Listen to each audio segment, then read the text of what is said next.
Di tengah malam yang sunyi, aku berdiri berhadapan dengan Jenderal Kopassus. Sosok yang selama ini dianggap tak tergoyahkan dan penuh wibawa. Dengan nyali yang menggebu, menantang takdir yang mungkin akan mengubah segalanya. Apa jadinya ketika keberanian yang kupunya justru membawa tragedi yang mengguncang bukan hanya hidupku, tapi juga jiwa sebuah bangsa. Namaku Rudy, lahir di tengah deru mesin pabrik, tumbuh di lorong-lorong sempit kota yang tak pernah benar-benar tidur. Udara di kampungku bau besi karatan dan oli bekas, tapi di sanalah aku belajar tentang harga diri, tentang bagaimana menjadi sama sampai harus memakai seragam militer atau berdiri di atas podium kekuasaan. Sejak kecil, aku tahu bahwa hidup ini tidak adil. Orang-orang sepertiku yang makan nasi dari beras raskin dan tidur dengan suara motor malam tidak punya tempat dalam tatanan mereka yang berdasi. Mereka menyebut kami rakyat kecil, tapi buatku, itu hanya cara halus untuk menyebut kami sebagai beban. Dulu aku diam, sekarang tidak lagi. Hari itu, langit mendung, seolah ikut menahan napas bersama kami.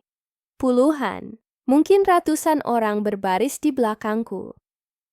Kami mengenakan jaket loreng ormas, penuh tambalan, dan lambang-lambang yang sering dipandang sinis oleh orang kota. Tapi di balik itu semua, ada tekad, ada kemarahan, ada luka yang menuntut untuk disuarakan. Jangan takut, seruku dengan pengeras suara. Kita bukan penjahat, kita hanya rakyat yang muak. Orang-orang bersorak, tapi aku tahu, mereka juga gelisah. Bukan karena takut pada polisi, bukan karena takut pada militer, tapi karena takut harapan mereka hanya akan jadi abu lagi. Kami berdiri di depan gerbang kantor wali kota. Di dalam sana, para pejabat duduk di ruangan ber-AC, mengabaikan suara kami. Padahal suara kami bukan sekadar tuntutan. Itu jeritan perut lapar, harga-harga yang melambung, intimidasi yang datang dari orang-orang berseragam. Seorang pria paruh baya mendekatiku. Wajahnya kusut oleh waktu. Rudy, katanya pelan. Apa kita nggak salah? Kita benar-benar mau lawan. Mereka, aku menatap matanya. Mata yang pernah dipukul waktu. Dihina oleh sistem, tapi belum mati. Kalau bukan sekarang, kapan lagi? Kalau bukan kita, siapa? Dia menunduk, tak menjawab, tapi tetap berdiri di baris depan. Tak lama, mobil-mobil militer muncul di ujung jalan. Warnanya gelap, suara mesinnya seperti guntur yang menghantam aspal. Aku bisa merasakan detak jantungku. Mevercepet. Tapi aku tak boleh goyah. Touch hari ini, mereka turun. Seragam hijau tua. Sepatu bot mengilap. Ekspresi dingin, seperti batu nisan. Salah satu dari mereka maju. Tinggi, berotot. Dengan sorot mata yang tidak mengenal ampun. Saudara-saudara, katanya tanpa senyum. Bubar sekarang juga. Ini perintah, langsung dari pusat. Aku melangkah maju.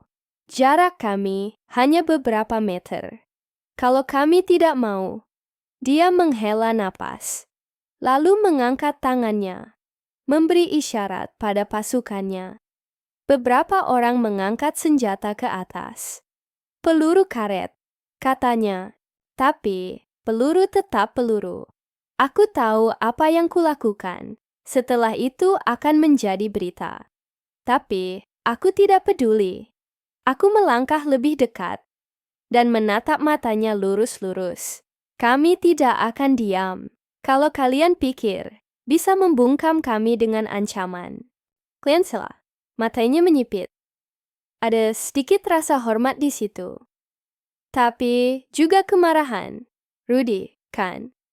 Katanya pelan. Kami tahu siapa kamu. Kami tahu siapa ayahmu. Darahku mendidih. Jangan bawa-bawa dia, desisku. Dia bukan siapa-siapa buatku. Dia tertawa pelan. Sayang sekali. Seharusnya kau tahu batasmu. Aku mengepalkan tangan. Batas? Sejak kapan rakyat boleh punya batas? Tiba-tiba, keributan pecah di belakang. Salah satu pemuda kami ditarik. Teriakan menggema. Aku menoleh. Dan saat itulah segalanya jadi kabur. Suara tembakan ke udara. Jeritan. Orang berlarian. Dan aku berlari menuju pemuda itu. Tapi dua tentara menghalangiku. Salah satunya mendorongku jatuh ke aspal. Suara retak di bahuku membuatku menggigit bibir menahan nyeri. Di tengah kekacauan itu, aku bangkit. Tubuhku gemetar, tapi bukan karena takut. Karena marah. Karena kecewa. Aku mengambil pengeras suara dan berteriak sekeras-kerasnya. Kalian mau perang? Aku siap. Semua orang terdiam. Bahkan suara siren terasa tenggelam dalam keheningan yang menggantung. Aku menatap sang komandan yang masih berdiri di depan. Aku menantangmu, kataku keras. Langsung, 1 lawan 1. Kau dan aku. Beberapa orang tertawa tak percaya. Tapi aku serius. Dan matanya, aku bisa lihat dia mempertimbangkan. Kau tahu siapa aku? Tanyanya tenang. Kau Jenderal Kopassus. Simbol ketakutan. Tapi buatku, kau hanya manusia. Mulutnya menyeringai. Kau berani mati, anak muda. Aku mendekat 1 langkah. Yang kutakuti bukan mati. Yang kutakuti adalah diam. Dia menatapku beberapa detik, lalu berkata dingin, tantangan diterima. Dan sejak hari itu, hidupku tidak pernah sama lagi. Hari itu datang dengan langit yang cerah. Seolah alam sendiri ikut merayakan babak baru yang tengah kami mulai. Aku berdiri di depan ribuan orang yang berkumpul di lapangan kota. Wajah-wajah penuh harap dan penasaran menatap ke arah panggung yang kami siapkan untuk dialog perdamaian. Ini bukan sekadar acara biasa.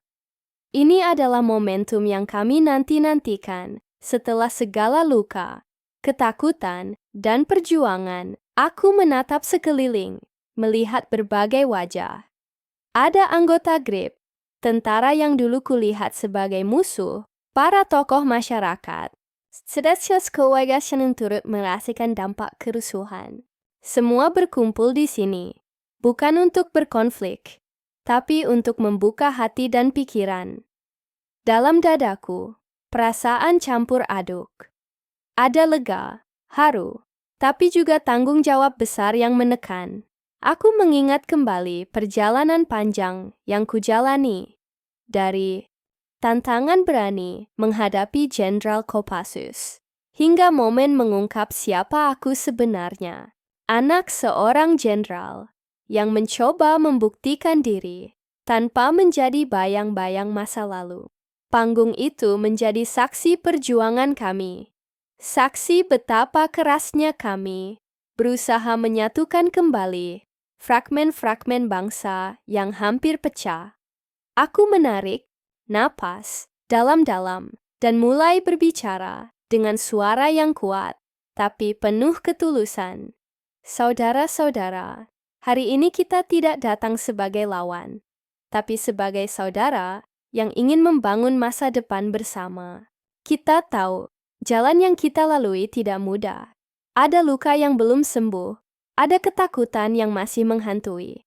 Tapi aku yakin, selama kita mau membuka hati, kita bisa melewati semua itu. Sorak-sorai dan tepuk tangan menggema. Aku menatap ke arah Jenderal Kopassus yang berdiri di sampingku dan melihat senyum tulus dari pria yang selama ini menjadi lawan sekaligus guru. Perdamaian bukan hanya sebuah kata. Lanjutku. melainkan sebuah tindakan nyata yang harus kita jalani bersama.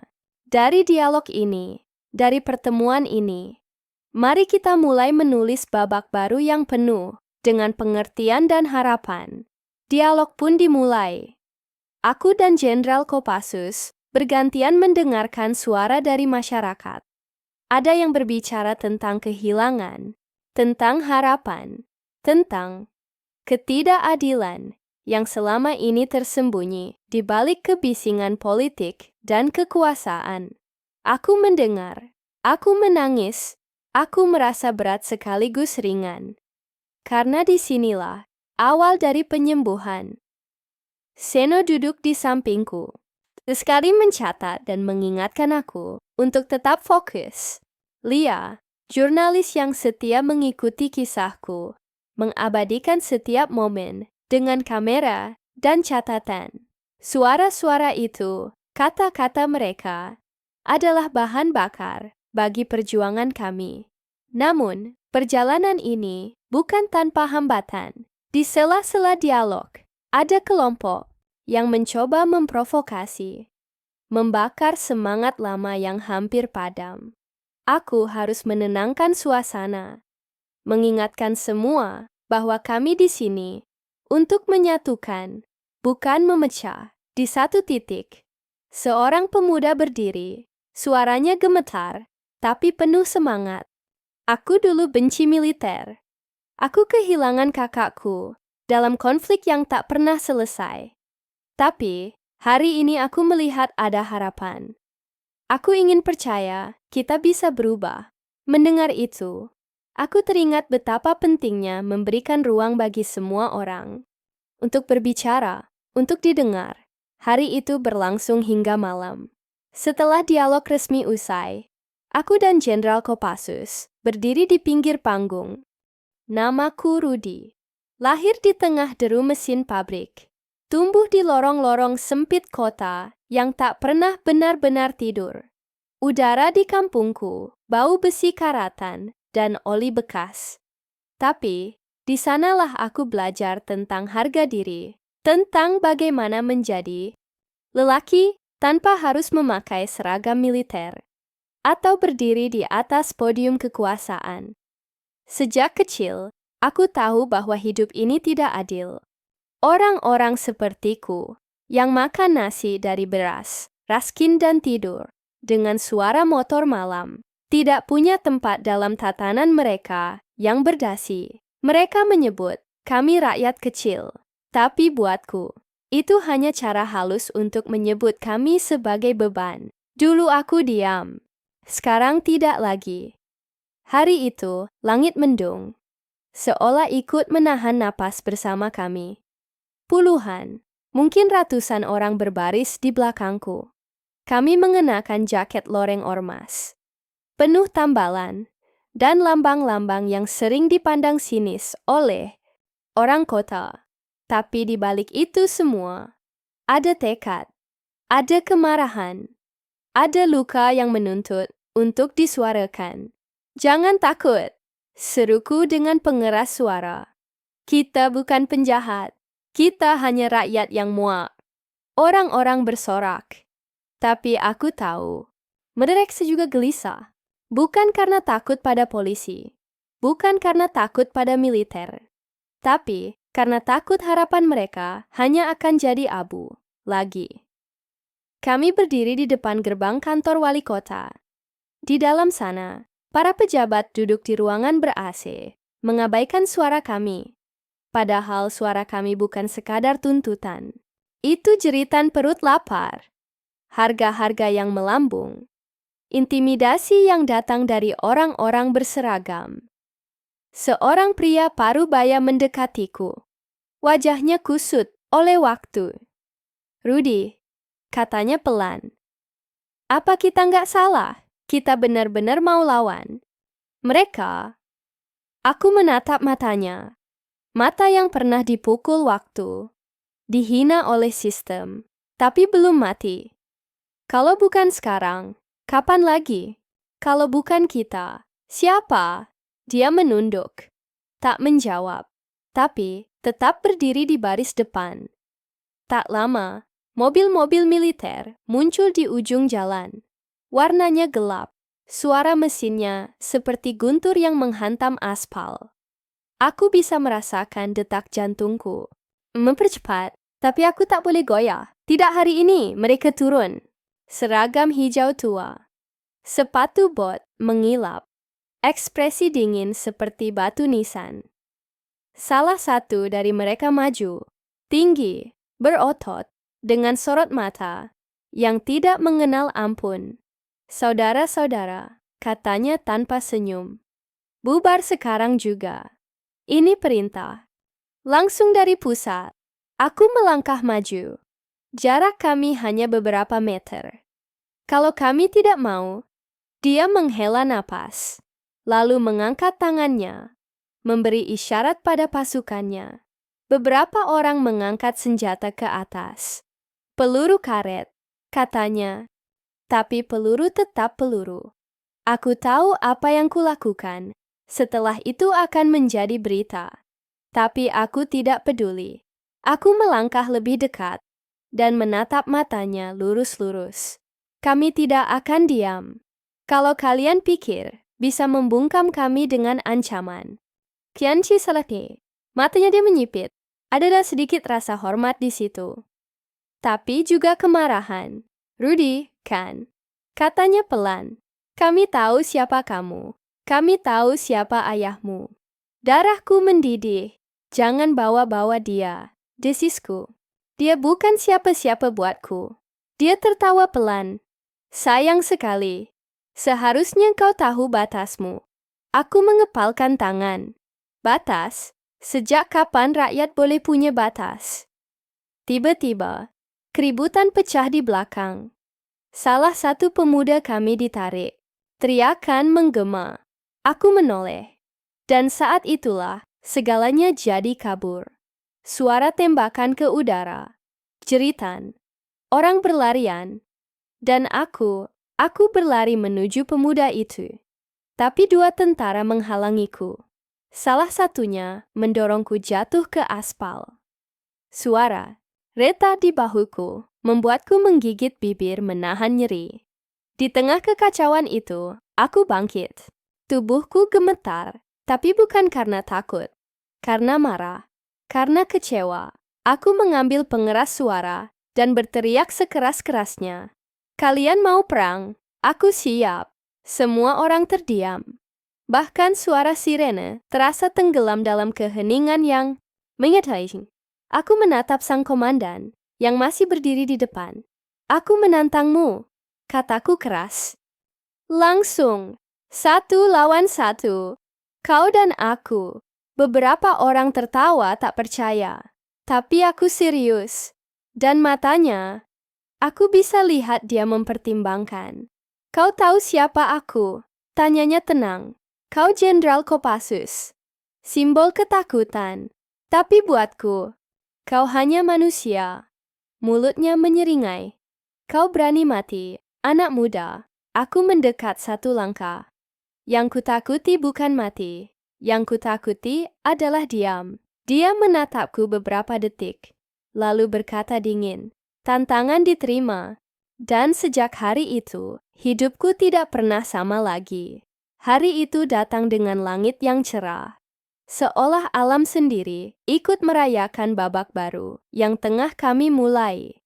Aku berdiri di depan ribuan orang yang berkumpul di lapangan kota. Wajah-wajah penuh harap dan penasaran menatap ke arah panggung yang kami siapkan untuk dialog perdamaian. Ini bukan sekadar acara biasa. Ini adalah momentum yang kami nanti-nantikan setelah segala luka, ketakutan, dan perjuangan. Aku menatap sekeliling, melihat berbagai wajah. Ada anggota GRIP, tentara yang dulu kulihat sebagai musuh, para tokoh masyarakat, serta keluarga yang turut merasakan dampak kerusuhan. Semua berkumpul di sini, bukan untuk berkonflik, tapi untuk membuka hati dan pikiran. Dalam dadaku, perasaan campur aduk. Ada lega, haru, tapi juga tanggung jawab besar yang menekan. Aku mengingat kembali perjalanan panjang yang kujalani. Dari tantangan berani menghadapi Jenderal Kopassus, hingga momen mengungkap siapa aku sebenarnya. Anak seorang jenderal yang mencoba membuktikan diri tanpa menjadi bayang-bayang masa lalu. Panggung itu menjadi saksi perjuangan kami. Saksi betapa kerasnya kami berusaha menyatukan kembali fragmen-fragmen bangsa yang hampir pecah. Aku menarik napas dalam-dalam dan mulai berbicara dengan suara yang kuat tapi penuh ketulusan. Saudara-saudara, hari ini kita tidak datang sebagai lawan, tapi sebagai saudara yang ingin membangun masa depan bersama. Kenyataan jalan yang kita lalui tidak mudah. Ada luka yang belum sembuh, ada ketakutan yang masih menghantui, tapi aku yakin, selama kita mau membuka hati, kita bisa melewati semua itu. Sorak-sorai dan tepuk tangan menggema. Aku menatap ke arah Jenderal Kopassus yang berdiri di sampingku dan melihat senyum tulus dari pria yang selama ini menjadi lawan sekaligus guru. Perdamaian bukan hanya sebuah kata, lanjutku, melainkan sebuah tindakan nyata yang harus kita jalani bersama. Dari dialog ini, dari pertemuan ini, mari kita mulai menulis babak baru yang penuh dengan pengertian dan harapan. Dialog pun dimulai. Aku dan Jenderal Kopassus bergantian mendengarkan suara dari masyarakat. Ada yang berbicara tentang kehilangan, tentang harapan, tentang ketidakadilan yang selama ini tersembunyi di balik kebisingan politik dan kekuasaan. Aku mendengar, aku menangis, aku merasa berat sekaligus ringan. Karena disinilah awal dari penyembuhan. Seno duduk di sampingku, sesekali mencatat dan mengingatkan aku untuk tetap fokus. Lia, jurnalis yang setia mengikuti kisahku, mengabadikan setiap momen dengan kamera dan catatan. Suara-suara itu, kata-kata mereka, adalah bahan bakar bagi perjuangan kami. Namun, perjalanan ini bukan tanpa hambatan. Di sela-sela dialog, ada kelompok yang mencoba memprovokasi, membakar semangat lama yang hampir padam. Aku harus menenangkan suasana, mengingatkan semua bahwa kami di sini untuk menyatukan, bukan memecah. Di satu titik, seorang pemuda berdiri. Suaranya gemetar, tapi penuh semangat. Aku dulu benci militer. Aku kehilangan kakakku dalam konflik yang tak pernah selesai. Tapi hari ini, aku melihat ada harapan.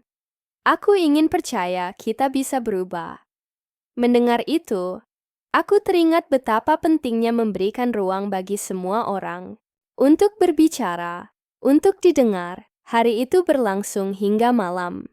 Setelah dialog resmi usai, aku dan Jenderal Kopassus berdiri di pinggir panggung.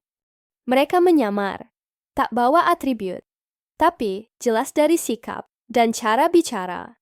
Mereka dididik di tempat yang sama seperti ayahku dulu. Kami datang bukan mewakili institusi, kata yang lebih tinggi, perwira bernama Arya. Tapi kami ingin tahu, kenapa kau menantang jenderal? Aku tersenyum tipis. Bukan sekadar untuk grip, tapi untuk rakyat yang kalian lindungi hanya dari atas. Dia tidak akan mudah menyerah. Timpal yang satu lagi. Jenderalmu itu bukan jenderalku, potongku dingin. Dia jenderal untuk mereka, bukan untukku. Arya menatapku lama. Kau tahu, dia sangat berbeda dari apa yang orang pikirkan. Kau pikir, kau sedang lawan monster, Rudy. Tapi kadang monster itu justru ada di belakangmu. Aku terdiam. Apa maksudmu? Dia tidak jawab, hanya menyerahkan. Selimut lusuh, hitam putih. Ayahku berdiri di samping jenderal itu. tersenyum. Bersahabat. Dulu mereka kawan. Tapi kau harus tahu. Pengkhianatan terbesar datang dari orang yang paling kau percaya. Tanganku bergetar saat menerima foto itu. Hatiku mendadak berat. Aku kenal foto itu. Aku pernah lihat di lemari tua ibu. Tapi, aku tak pernah tahu siapa pria di sebelah ayahku. Dan malam itu, aku mulai sadar, pertarunganku mungkin lebih dalam dari yang kubayangkan. Ini bukan lagi sekadar suara jalanan. Ini tentang darah, tentang kebenaran, tentang aku. Kabar tantanganku ke Jenderal Kopassus menyebar seperti api yang tertiup angin kering. Aku tidak menyangka apa yang kulakukan di depan balai kota kemarin menjadi headline besar di seluruh negeri. Media televisi, surat kabar, hingga berita online ramai membicarakannya, bahkan di warung kopi dan angkringan. Obrolan tentang duel kami jadi bahan utama. Pagi itu, saat aku membuka ponsel, ratusan notifikasi berisi komentar, dukungan, dan juga ancaman masuk bergantian. Beberapa teman di grup tersenyum bangga, tapi tak sedikit yang terlihat cemas. Mereka tahu, pertarungan ini bukan sekadar soal kami dan militer. Ini pertaruhan yang lebih besar. Harga diri kami, masa depan organisasi, bahkan nyawa. Aku duduk di ruang rapat, markas skrip yang sederhana. Dindingnya penuh poster perjuangan dan foto-foto aksi. Seno memandangku dengan serius. Rudy, kau yakin ini jalan yang benar? Duel terbuka dengan Jenderal Kopassus bukan main-main. Dia bukan orang biasa. Aku mengangguk pelan. Aku tahu. Tapi ini cara kita menunjukkan bahwa kami tidak gentar, bahwa keberanian bukan milik mereka yang berdasi dan berseragam saja. Seno menghela napas. Tapi, bagaimana jika aku memotong? Kita tidak boleh takut sebelum bertarung. Jika kita mundur sekarang, orang-orang akan semakin putus asa. Malamnya, kami mendapat kabar resmi dari pihak militer. Jenderal Kopassus sendiri mengeluarkan pernyataan, tidak menolak tantangan itu, malah menerima dengan tegas. Dia menyebut duel ini sebagai ujian keberanian dan kehormatan, bukan sekadar aksi politik. Media langsung mengabarkan pertandingan duel antara Rudy, pemimpin Gribi yang berani, melawan Jenderal Kopassus yang legendaris. Kota kami menjadi pusat perhatian nasional. Di balik sorotan itu, aku merasakan tekanan yang berat. Ada sesuatu yang mengganjal di hatiku. Ada serenanga yang seneku sembencian mulai muncul dari bayang-bayang masa lalu. Sore itu, aku bertemu dengan ibuku di rumah sederhana kami. Dia duduk dengan wajah sendu, matanya berkaca-kaca.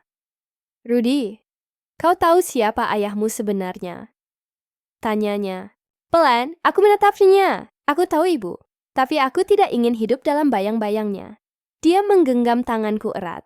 Ayahmu adalah mantan jenderal yang dihormati, tapi juga penuh kontroversi. Duel ini bukan hanya tentangmu dan Jenderal Kopassus.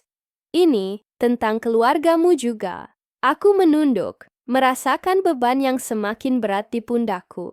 Tapi aku tahu, aku harus melangkah maju. Tidak hanya untuk diriku, tapi untuk semua yang percaya pada perubahan. Keesokan harinya, aku memutuskan untuk mengumumkan secara resmi rencana duel itu di hadapan publik. Dengan suara mantap, aku menyampaikan tantangan terbuka. Itu, suasana tegang tapi penuh harapan. Ini bukan duel untuk kebencian, kataku, tapi untuk menunjukkan bahwa keberanian dan kebenaran bisa menyatukan, bukan memecah. Kota kami terbelah antara yang mendukung dan yang meragukan. Tapi aku siap menghadapi semuanya. Duel kami akan menjadi babak baru dalam sejarah. Tidak hanya bagi Grip, tapi juga bagi seluruh rakyat yang menunggu perubahan sejati. Dari jauh, aku menatap gedung tua di ujung jalan. Tempat di mana segalanya dimulai. Rumah yang dulu pernah menjadi saksi bisu masa kecilku. Tawa yang hilang, dan rahasia yang terkubur dalam. Seperti bayang-bayang yang tak pernah lepas. Masa lalu itu selalu menyelip di setiap langkahku. Terutama saat aku berdiri di ambang tantangan besar ini. Hari itu, aku memutuskan untuk kembali ke rumah lama itu. Bukan untuk mencari kenyamanan, tetapi untuk menghadapi apa yang selama ini kusembunyikan dari diriku sendiri dan dari dunia. Ibuku sudah menungguku di ruang tamu. Matanya yang dulu cerah kini tampak lelah, tapi penuh keteguhan. Ia membuka sebuah kotak kayu kecil dan mengeluarkan sejumlah foto serta surat-surat tua. Di sana, ada potret ayahku, seorang jenderal yang dulu sangat disegani, tapi juga menjadi kontroversi di kalangan militer. Ayahmu, katanya pelan, adalah lelaki yang penuh dengan dilema. Dia bukan pahlawan sempurna yang kau bayangkan, tapi dia juga bukan monster yang orang lain ceritakan. Aku mengamati foto itu dengan mata berkaca-kaca. Wajah ayahku tampak tegas, tapi ada kesedihan tersembunyi di balik tatapan matanya. Kenapa kau menyembunyikan semua ini dariku? Tanyaku dengan suara bergetar. Ibuku menarik napas dalam-dalam. Aku ingin kau menjadi dirimu sendiri, tanpa beban masa lalu. Tapi sekarang, saat kau menantang Jenderal Kopassus, kau harus tahu kebenaran. Ayahmu dan jenderal itu pernah bersahabat. Tetapi persahabatan itu runtuh karena intrik dan pengkhianatan. Aku menunduk, merasakan darahku berdesir. Segala keraguan dan kemarahan bercampur menjadi satu. Perjuanganku bukan hanya tentang keberanian atau kehormatan organisasi, tapi juga tentang membuktikan siapa aku sebenarnya, terlepas dari bayang-bayang ayah. Malam itu, aku duduk di meja kerja, menatap wajahku di cermin. Apakah aku siap menghadapi masa lalu demi masa depan? Apakah aku mampu memisahkan diriku dari sosok yang selama ini menjadi bebanku? Satu hal yang pasti, aku tak akan mundur. Udara pagi menyapa dengan dingin yang menusuk tulang. Tetapi di dalam dadaku, api yang membara tak pernah padam. Aku berjalan menyusuri gang-gang sempit kota. Tempat yang dulu kulupakan, tapi kini menjadi saksi bisu perjuanganku. Setiap langkah membawa beban sekaligus harapan. Duel itu semakin dekat. Setiap detik yang berlalu menambah tekanan yang terasa. Septane gunung di pundakku. Di markas Grip, suasana mulai berubah. Dari kelompok yang penuh semangat, kini muncul kegelisahan yang sulit disembunyikan. Anggota saling bertukar pandang. Beberapa mencoba menyembunyikan rasa takut. Yang lain mencoba memancarkan keyakinan demi menjaga semangat kami tetap hidup. Seno mendekatiku dengan wajah serius. Rudy, kita harus bicara. Aku mengangguk, mengikutinya ke ruangan kecil di belakang. Ia menutup pintu rapat-rapat. Ada kabar dari intel militer. Mereka tahu lokasi latihan kita. Bisa jadi mereka akan mencoba mengganggu. Aku menghela napas. Ancaman tak pernah berhenti. Tapi ini berbeda. Ini bukan sekadar ancaman dari luar. Ini science fiction yang mulai memengaruhi kita semua. Apakah kau takut, Seno? Tanyaku lirih. Dia tersenyum pahit. Bukan takut, tapi khawatir. Untukmu, untuk kami semua. Aku menatapnya lama.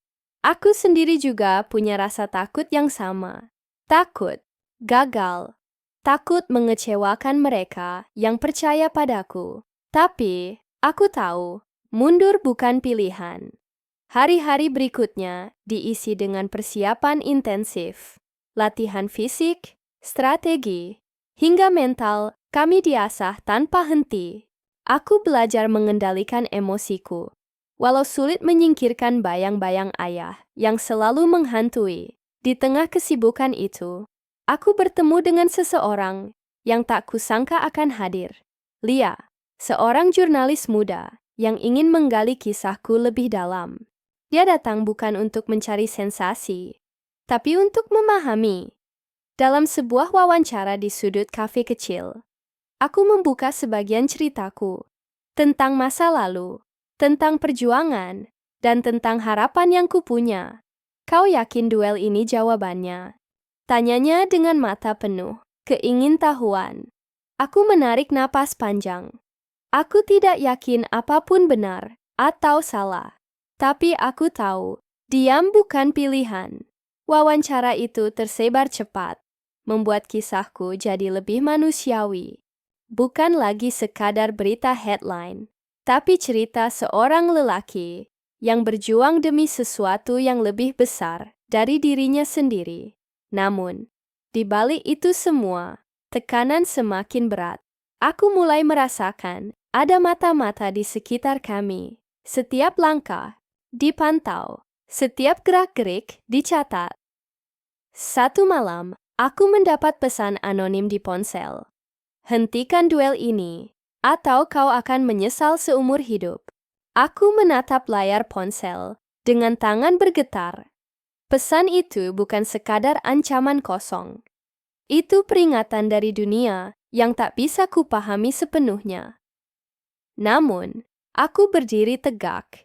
Jika harus memilih antara takut dan berani, aku pilih berani. Malam itu, aku duduk termenung, menatap langit gelap. Di sana, bintang-bintang tampak kecil, tapi tetap bersinar. Aku tahu, pertarungan sesungguhnya belum dimulai, dan aku harus siap menghadapi apapun yang menanti. Langit sore kelabu, seolah ikut menanggung beban yang kami rasakan. Debur angin membawa aroma keringat dan ketegangan. Hari yang telah lama kami nantikan akhirnya tiba. Di sebuah lapangan terbuka yang dikelilingi oleh pagar besi tinggi, ribuan pasang mata menatap kami dengan penuh antisipasi. Media dari segala penjuru negeri telah hadir, menjadikan duel ini bukan sekadar pertarungan antara aku dan Jenderal Kopassus, tapi simbol pergulatan yang lebih besar. Antara keberanian dan kekuasaan, antara masa lalu dan masa depan. Aku mengenakan pakaian serba hitam, baju yang sudah penuh, bekas latihan keras. Napasku berat, namun hatiku berdebar lebih kencang dari Vesta. Aku tahu, tidak ada ruang untuk ragu. Di seberang, Jenderal Kopassus berdiri tegak dengan wajah dingin dan tatapan penuh kewaspadaan. Dia sosok yang kukagumi, sekaligus kutakuti. Dalam diam, aku mencoba menangkap isyarat dari matanya. Ada sesuatu yang lebih dari sekadar lawan yang harus kuhadapi. Rudy, suara pengawas duel terdengar di pengeras suara. Hari ini kalian akan bertarung, bukan hanya dengan kekuatan fisik, tapi juga dengan jiwa dan hati. Sorak-sorai menggelegar, tapi aku merasakan ketenangan aneh mengalir dalam diriku. Ini lebih dari sekadar duel. Ini ujian. Ketika aba-aba dimulai, kami bergerak. Gerakan cepat, refleks yang diasah bertahun-tahun. Serangan dan pertahanan, semuanya terjadi dalam hitungan detik. Keringat bercucuran, otot-otot tegang. Dalam pertarungan itu, aku melihat bayang-bayang ayahku. Sosok yang dulu kuragukan, dan sekaligus kuinginkan untuk aku lampaui. Aku bertarung bukan hanya untuk diri sendiri, tapi untuk membuktikan bahwa aku mampu mengatasi warisan yang membebani. Di tengah pertarungan, Jenderal Kopassus tiba-tiba menghentikan gerakannya dan berkata, "Rudy, kau lebih dari sekadar anak seorang jenderal. Kau punya nyali dan hati yang besar." Kalimat itu mengejutkanku, sebuah pengakuan dari lawan yang selama ini kukira hanya musuh. Namun, di balik itu semua, ketegangan makin memuncak. Steinma, kerumunan mulai ricuh. Suara, teriakan memecah fokus. Ada yang berusaha masuk ke arena.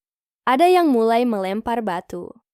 Aku sadar, duel ini bukan lagi soal kami. Ini soal seluruh masyarakat yang terbelah, yang selama ini merindukan perubahan. Tempiwa takut akan kekacauan. Dalam sekejap, aku terjatuh.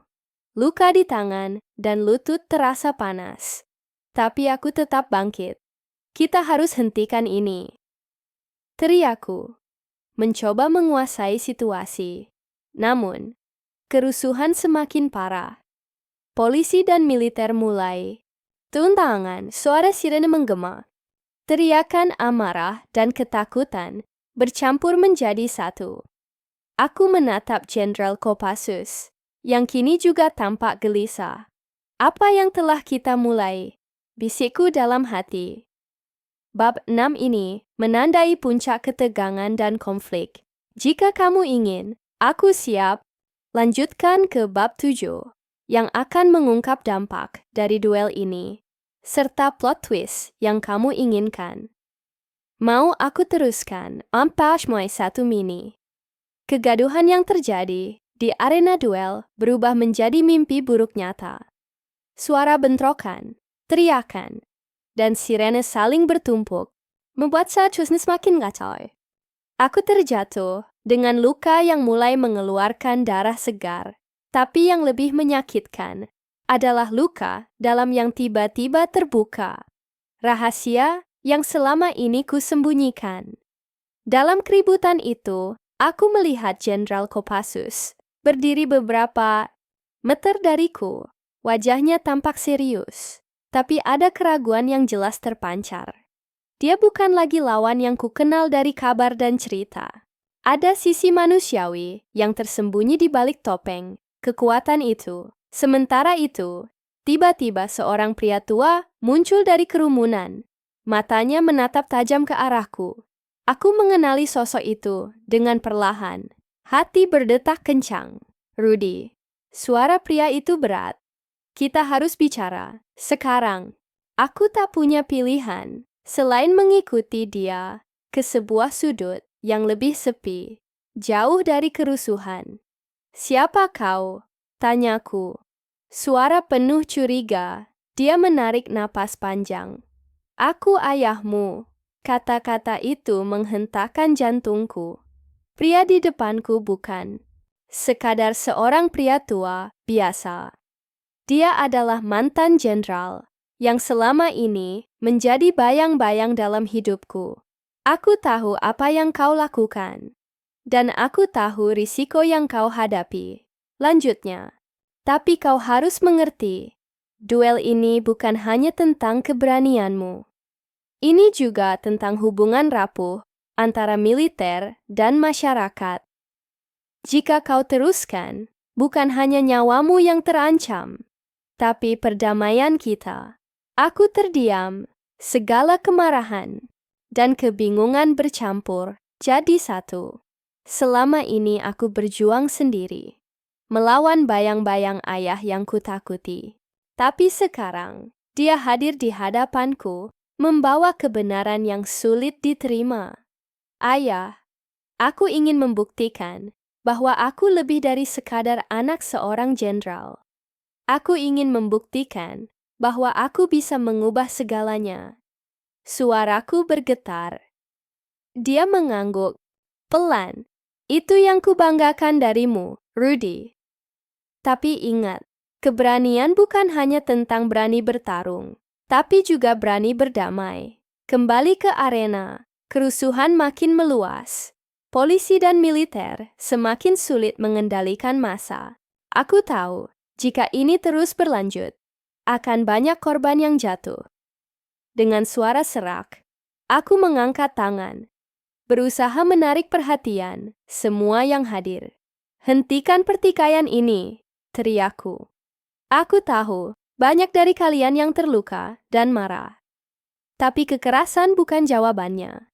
Jenderal Kopassus mendekatiku. Dan untuk pertama kalinya, kami berdiri berdampingan di tengah kerusuhan yang mengguncang. Kita harus bicara. Bukan bertarung, ucapnya tegas. Momen itu menjadi titik balik yang tak pernah kubayangkan.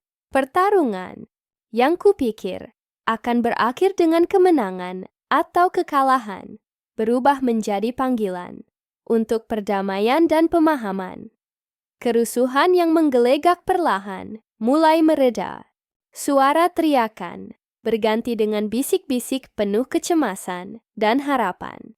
Aku dan Jenderal Kopassus berdiri berdampingan di tengah kerumunan yang masih bingung, tapi kini mulai menyadari bahwa pertarungan fisik bukan jalan keluar.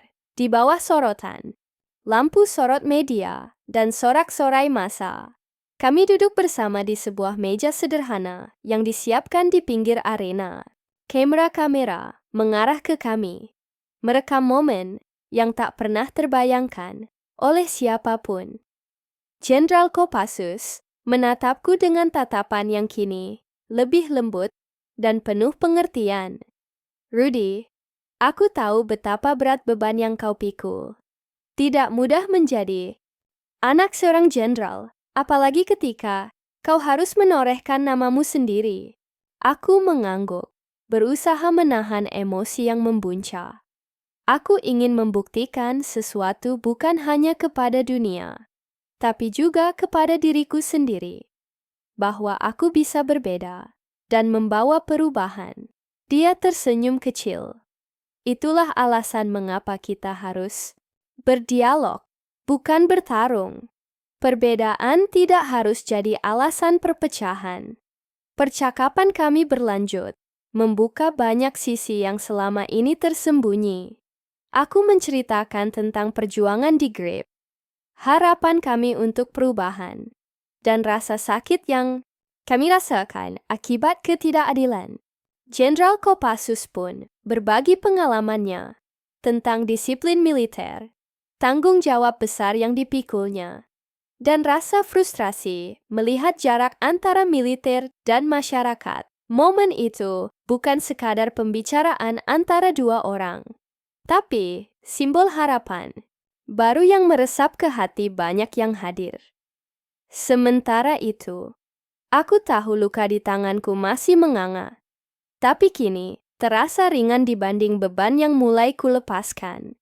Ibuku berdiri di kerumunan, matanya penuh haru. Dia tahu, aku akhirnya menemukan keberanian sejati, bukan hanya di medan pertempuran, tapi dalam hati dan pikiran. Ketika malam semakin larut, kami menyusun rencana untuk mengadakan dialog terbuka antara Grip, militer, dan masyarakat. Kami sepakat bahwa perdamaian dan perubahan hanya mungkin jika semua pihak mau duduk bersama dan mendengarkan. Langkah pertama itu adalah mengakhiri kekerasan yang sudah terlalu lama menyiksa negeri ini. Aku berdiri, menatap langit malam yang gelap tapi penuh bintang. Untuk pertama kalinya sejak lama, aku merasakan harapan yang nyata. Bab 8 ini mengangkat klimaks emosional dan menyiapkan pembukaan untuk resolusi dan penutup cerita. Kalau kamu ingin, aku bisa lanjut bab 9. Kota yang sempat bergolak kini mulai mereda. Suasana pagi membawa keheningan yang penuh arti, seolah-olah dunia sedang menarik napas setelah badai. Aku duduk di meja kayu tua di ruang rapat markas Grip, memandangi tumpukan catatan dan rencana yang kami susun sejak semalam. Percakapan dengan Jenderal Kopassus di malam itu masih terngiang di kepala. Momen yang selama ini kuanggap mustahil. Sebuah dialog antara dua kubu yang bertentangan. akhirnya menjadi kenyataan. Namun, aku tahu ini baru permulaan. Luka fisikku yang masih menganga adalah gambaran kecil dari luka besar yang harus disembuhkan oleh masyarakat dan bangsa ini. Mencari titik temu bukanlah perjalanan mudah. Ada begitu banyak fragmen yang harus kutata ulang, harapan, ketakutan, dendam, dan keinginan untuk berubah. Aku teringat pada kata-kata ayah yang dulu hanya ku dengar sekilas. Keberanian terbesar adalah ketika kau mampu meletakkan senjatamu dan membuka hati. Sekarang, aku mulai mengerti maksudnya. Pagi itu, aku mengadakan pertemuan penting dengan pengurus GRIP dan beberapa tokoh masyarakat. Kami duduk bersama, mencoba menembus kebisingan emosi yang selama ini menghalangi komunikasi. Ini saatnya kita membangun jembatan. Kataku membuka pembicaraan dengan suara tegas tapi poundhaf. Duel kemarin bukan akhir, tapi awal dari perubahan. Kita harus belajar mendengar, bukan sekadar berbicara. Seno mengangguk setuju. Kita harus buktikan bahwa keberanian bukan hanya di medan tempur, tapi juga di meja perundingan. Para anggota tampak tersentuh, tapi ada juga yang masih menyimpan keraguan. Aku paham betul itu. Kepercayaan yang terkikis sulit dibangun dalam waktu singkat. Di tengah pertemuan, Lia, jurnalis yang sering mengikutiku, mengajukan pertanyaan yang mengena. Bagaimana kalian akan memastikan dialog ini tidak hanya menjadi retorika kosong? Bagaimana jika militer dan masyarakat tetap saling curiga? Ku menarik napas panjang. Itu benar. Tantangan terbesar adalah membuktikan komitmen. Kami berencana mengadakan forum terbuka, di mana semua suara, termasuk yang selama ini terpinggirkan, bisa didengar, dan kami juga mengajak militer untuk ikut serta dalam dialog itu. Semua orang terdiam, mencerna ide itu. Aku tahu, itu adalah langkah berani yang bisa mengubah dinamika yang sudah lama terjebak dalam kebekuan. Hari-hari berikutnya diisi dengan persiapan intensif. Aku, bersama pengurus GRIP dan beberapa perwakilan militer, mulai merancang format forum. Kami menetapkan aturan dasar, keterbukaan, rasa hormat, dan kesungguhan untuk mencari solusi bersama. Tentu saja tidak mudah. Ada ketegangan yang sering muncul dalam rapat.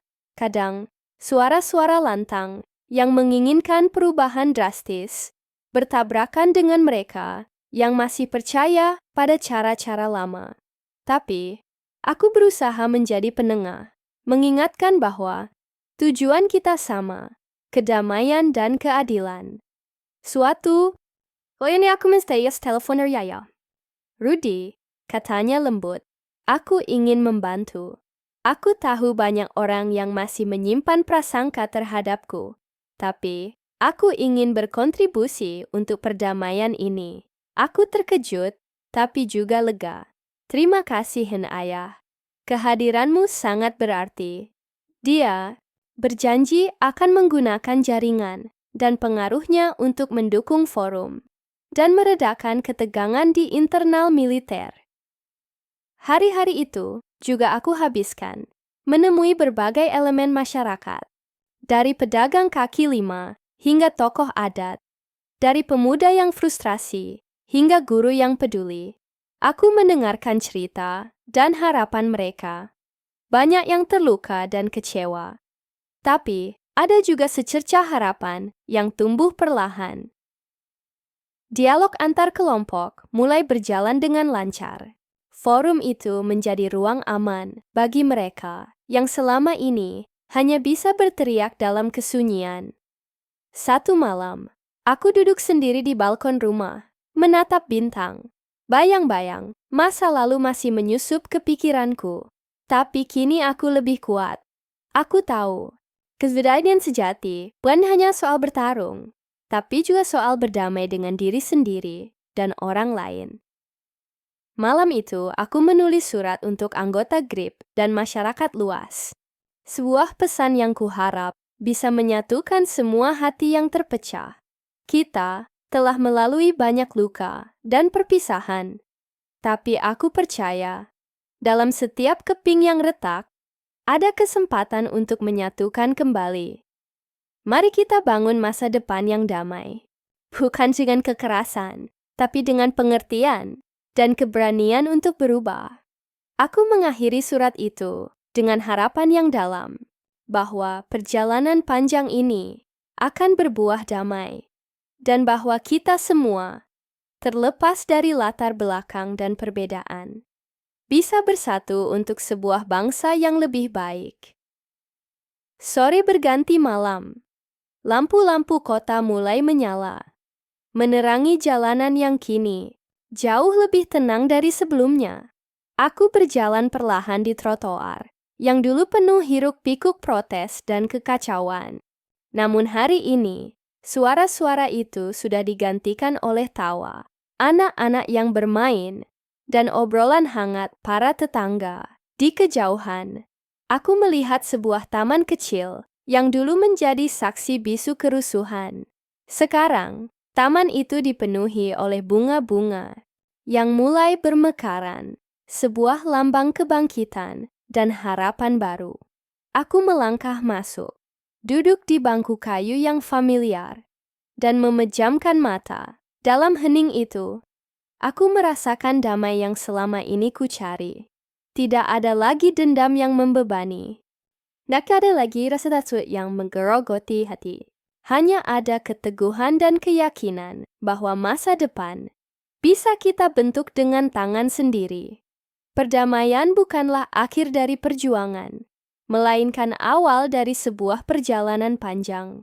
Aku tahu akan ada tantangan dan cobaan, tapi aku juga yakin dengan aselerayan, kebiramaan, dan hati yang terbuka, kita bisa melewatinya. Aku berdiri, menatap bintang-bintang yang mulai muncul di langit malam. Setiap titik cahaya itu seperti janji. Janji bahwa selalu ada harapan. Meski dalam kegelapan, paling pekat sekalipun.